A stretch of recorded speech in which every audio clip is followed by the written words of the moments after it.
വിശദമായ വാർത്തകളിലേക്ക്. കിഫ്ബി പദ്ധതികൾ വരുമാനദായകമാക്കിയാൽ കേന്ദ്രവാദങ്ങളെ മറികടക്കാമെന്ന് മുഖ്യമന്ത്രി. യൂസർ ഫീ വരുമാനത്തിൽ നിന്ന് തന്നെ കിഫ്ബി വായ്പ തിരിച്ചടയ്ക്കാം. ബാധ്യത ക്രമാനുഗതമായി ഒഴിവാക്കാൻ ഇതോടെ കഴിയും. വായ്പകൾ കൃത്യസമയത്ത് തിരിച്ചടച്ച് ക്രെഡിറ്റ് സ്കോർ ഉയർത്തിയ സ്ഥാപനമാണ് കിഫ്ബി എന്നും മുഖ്യമന്ത്രി നിയമസഭയിൽ പറഞ്ഞു. കിഫ്ബി ഫണ്ടും പ്ലാൻ ഫണ്ടും തമ്മിലുള്ള താരതമ്യം അടിസ്ഥാനരഹിതമാണെന്നും കിഫ്ബി CAG റിപ്പോർട്ട് നിയമസഭയിൽ വഹിക്കുന്നില്ല എന്ന ആരോപണം അടിസ്ഥാനരഹിതമാണെന്നും മുഖ്യമന്ത്രി പറഞ്ഞു. കിഫ്ബിയുടെ പണം എന്നത് നിങ്ങളുടെ ആരുടെയും തറവാട്ട് സ്വത്ത് വിറ്റ് ബാങ്കിലിട്ടിരിക്കുന്ന പണമല്ല എന്നായിരുന്നു വാചകങ്ങളിൽ ഒന്ന്. സർ, തറവാടും സ്വത്തുമൊക്കെയായി അദ്ദേഹം ഇപ്പോഴും കാര്യങ്ങളെ അങ്ങേയറ്റം യാഥാസ്ഥികമായി കാണുന്നു എന്നാണ് ഇത് കാണിക്കുന്നത്. സർ, കിഫ്ബി വഴി സംസ്ഥാന സർക്കാർ കഴിഞ്ഞ 8.5 വർഷമായി കേരളത്തിൽ കൊണ്ടുവന്നത് സമാനതകളില്ലാത്ത വികസനമാണ്. ചെല്ലാനത്ത ജനങ്ങൾ വർഷങ്ങളായി അനുഭവിച്ചു വരുന്ന ദുരിതത്തിന് അറുതി കുറിക്കാൻ കഴിഞ്ഞത് കിഫ്ബി പദ്ധതിയിലൂടെയാണ്. 336 കോടി രൂപ വിനിയോഗിച്ച് ചെല്ലാനം തീരസംരക്ഷണത്തിൻ്റെ ഭാഗമായി കിഫ്ബി നടപ്പിലാക്കിയ കടൽഭിത്തി പുനർനിർമ്മാണവും പുലിമുട്ട് നിർമ്മാണവും തീരശോഷണത്താൽ ദുരിതമനുഭവിക്കുന്നവർക്ക് വളരെ ആശ്വാസകരമായി എന്നത് എല്ലാവർക്കും അറിയാവുന്നതല്ലേ.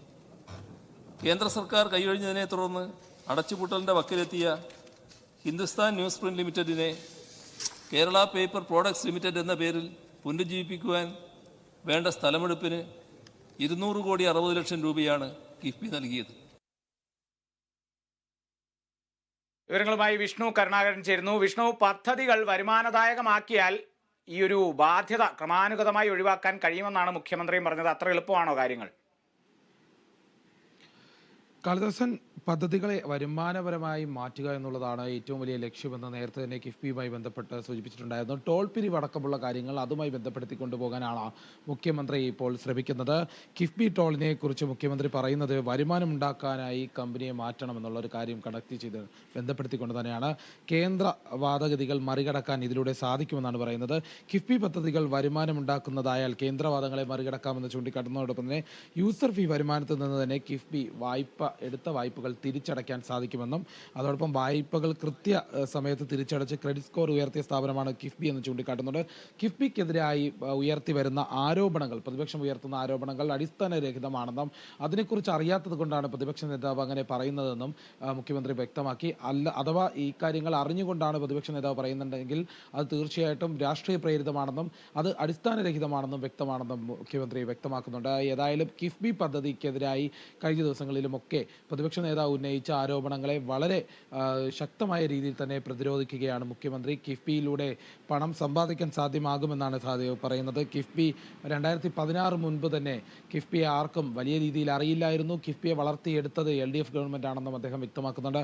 അതോടൊപ്പം തന്നെ ഉമ്മൻചാണ്ടി സർക്കാരിൻ്റെ കാലത്ത് ചിലവഴിച്ചതിനേക്കാൾ, പ്ലാൻ ഫണ്ടിലൂടെ ചിലവഴിച്ചതിനേക്കാൾ കൂടുതൽ തുക കിഫ്ബിയിലൂടെ ചിലവഴിക്കാൻ സാധിച്ചുവെന്നും ഈ പ്ലാൻ ഫണ്ടിനെ വെട്ടിച്ചുരുക്കി കിഫ്ബിയിലേക്ക് കൊണ്ടുപോകുന്നു എന്നുള്ള ആരോപണങ്ങൾക്കെതിരെ മുഖ്യമന്ത്രി വ്യക്തമാക്കുന്നുണ്ട്. ഏതായാലും വലിയ രീതിയിലുള്ള തുക ചെലവാക്കുന്നുണ്ട്. അതോടൊപ്പം 50 വർഷം കൊണ്ടുള്ള വികസന പ്രവർത്തനങ്ങൾ ചുരുങ്ങിയ കാലം കൊണ്ട് തന്നെ നടത്തിയെടുക്കാൻ സാധിച്ചു വരികയാണെന്നും മുഖ്യമന്ത്രി വ്യക്തമാക്കുന്നുണ്ട്. കിഫ്ബിയെ തരം താഴ്ത്തി കാണാൻ സാധിക്കില്ല എന്നുള്ള ഒരു രീതിയിൽ തന്നെയാണ് മുഖ്യമന്ത്രി മറുപടി നൽകിയത്. ടോൾ പിരിവ് അടക്കമുള്ള കാര്യങ്ങൾ അത് വലിയ രീതിയിൽ കിഫ്ബിയെ വളർത്താനും മുന്നോട്ടുള്ള കാലത്ത് കടമില്ലാതെ മുന്നോട്ട് പോകാൻ സാധിക്കുമെന്നുള്ള സൂചനയാണ് നൽകുന്നത്. കേന്ദ്രവാദങ്ങളെ എല്ലാം തള്ളിക്കളയുന്ന വിധത്തിലേക്ക് കിഫ്ബിക്ക് വളരാൻ സാധിക്കുമെന്നും മുന്നോട്ടുള്ള ദിവസങ്ങളിൽ വലിയ ചുരുങ്ങിയ കാലയളവിൽ തന്നെ വലിയ വികസനം കൊണ്ടുവരാൻ കിഫ്ബിയിലൂടെ സാധിക്കുമെന്ന് തന്നെയാണ് മുഖ്യമന്ത്രി ഇതിലൂടെ സമർത്ഥിക്കുന്നത്. കാളിദാസൻ. ശരി വിഷ്ണു, ക്രമാനുഗതമായ ഒരു വളർച്ച തീർച്ചയായും ഉണ്ടാകും. അതുകൊണ്ട് തന്നെ ബാധ്യത അത്തരത്തിൽ തന്നെ ഒഴിവാക്കാൻ സാധിക്കും. കേന്ദ്രവാദങ്ങളെ അടക്കം മറികടക്കാവുന്ന രീതിയിൽ വളരാൻ സാധിക്കുമെന്നുള്ളതാണ് മുഖ്യമന്ത്രി ഇന്ന് നിയമസഭയിൽ പറഞ്ഞത്. വിശദാംശങ്ങൾ നൽകിയത് വിഷ്ണു കരുണാകരനാണ്. നമ്മൾ മറ്റു